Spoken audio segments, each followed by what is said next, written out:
Excellent. Thank you. Thank you very much. Good morning, everyone. I want to say what a pleasure it is to be able to come to you today and talk about the future and talk about the future of television.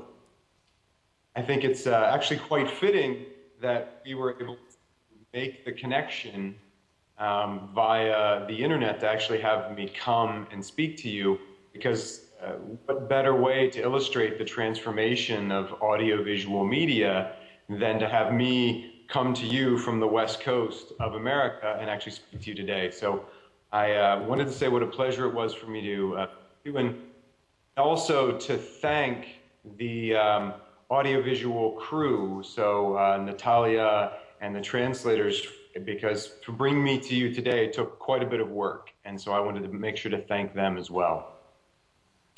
So with that, we'll begin. What I'm going to do is I'm going to set my timer to make sure that we have time for questions at the end. I'll start that going. And then what I'm going to do is I'm going to share my presentation. And so my video will go away and I will bring up my slides and I'll walk you through the slides and tell you about some of the work that we're doing. And then we'll come back and we'll take some questions.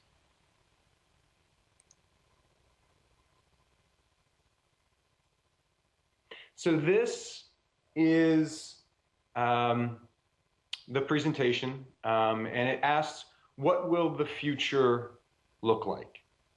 And I like this picture at the beginning, and we'll talk about this a little bit later, but as we begin to look at the future of television, as we begin to look at the future of audiovisual entertainment, it's quite obvious, I think, by the videos that were shown before and also by this headline, that the world of television and the world of audiovisual entertainment is changing. And that change is being brought about by the internet and by personal computing. So this next slide of mine, is our legal slide, and it says that I work for a large company and that we have a lot of lawyers. And I will move on from there. So let me tell you about who I am. As we said, my name is Brian David Johnson. I am a futurist for the Intel Corporation. And what that means is that it is my job to come up with an actionable vision for computing in the year 2020. And although that might sound like science fiction, it's actually very pragmatic. And the reason for that is that when we develop silicon at Intel, it takes about 5 to 10 years to design that silicon and then take it through the production process and bring it to market. So it is very important for us at Intel to have an understanding of what people will want to do with our application, what people will want to do with our platforms, and what people will want to do with computers 5 to 10 years in the future. And it's my job to get an understanding of what that is. So if you haven't been able to tell already by my job description and being a futurist, this picture could also tell you everything you need to know about me. Of course, that's a picture of me at the University of Essex in the United Kingdom, where I do a lot of lecturing. And that other image is of Arthur. Arthur was a robot, one of the first robots that was created at the University of Essex robotics program. And what this picture can tell you is that I traveled all the way to the United Kingdom and had my picture taken with a 20-year-old robot. And that really proves one thing, that I am a geek. I love everything to do with science, and I love everything to do with science fiction. And that'll kind of give you a little bit of my of my background. The agenda of what I want to walk you through today is relatively short. I will want to first talk to you about when we think about the future, how do we envision that? How do we come up with a vision of what the future will look like? And I wanted to give you kind of our approach to that. And then the next, I wanted to walk you through some of the recent work that we've done, and I spent the last 5 years in looking at what a very realistic vision of the future will look like, and use television as that example. And then, of course, we'll take questions. So the question, I guess, we always ask ourselves is, what will the future look like? Again, as we try to design the future of computing and of these platforms and for these computer chips, we ask ourselves, what will the future look like? And when we talk about that in the press and in advertising, when we see images of the future, this picture is an example of what we see.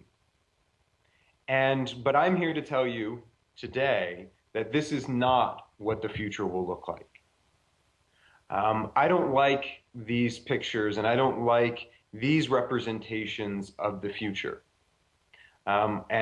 Usually when somebody is showing you this picture, they're trying to sell you something.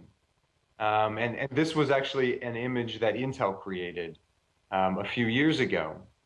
Because when I look at this picture, I ask myself, where are the baby toys? Where are the clothes? Where's the mess? Where is the dust? Where is the life of us being human? I think what this image lacks is the complexity that it means to be human and what our lives really look like.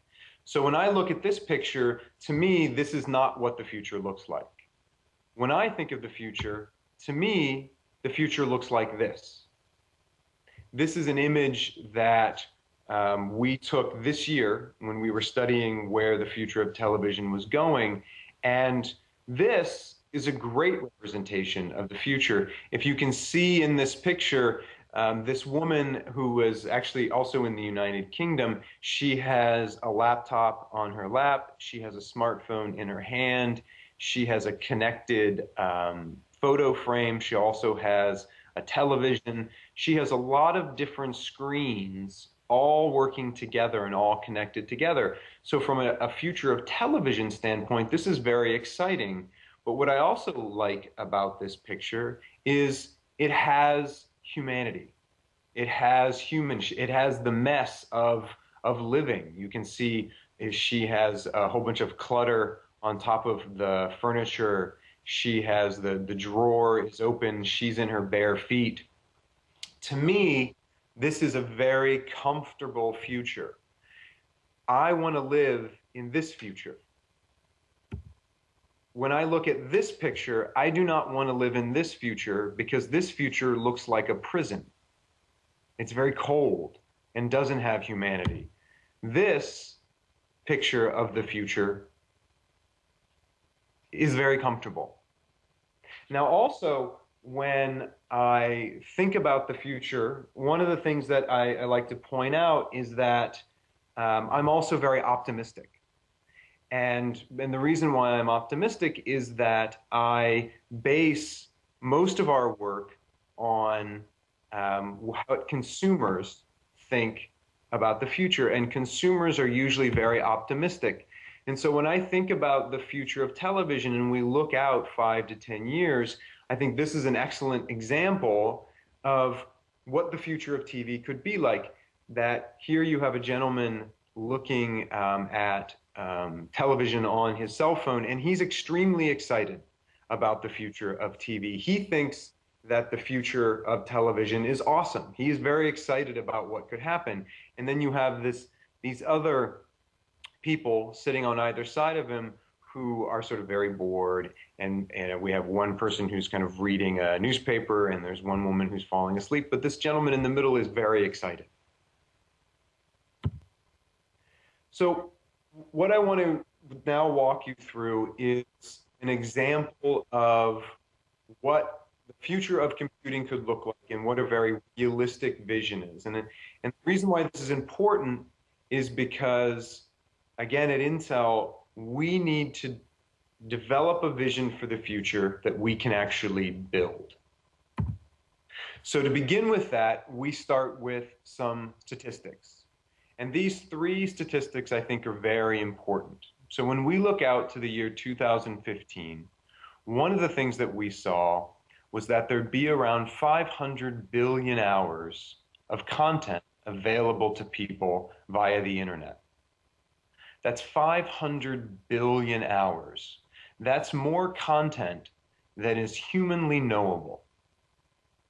And if you pair with that the next statistic, which says that in 2015, there'll be about 12 billion devices that can connect to the internet and get access to that content.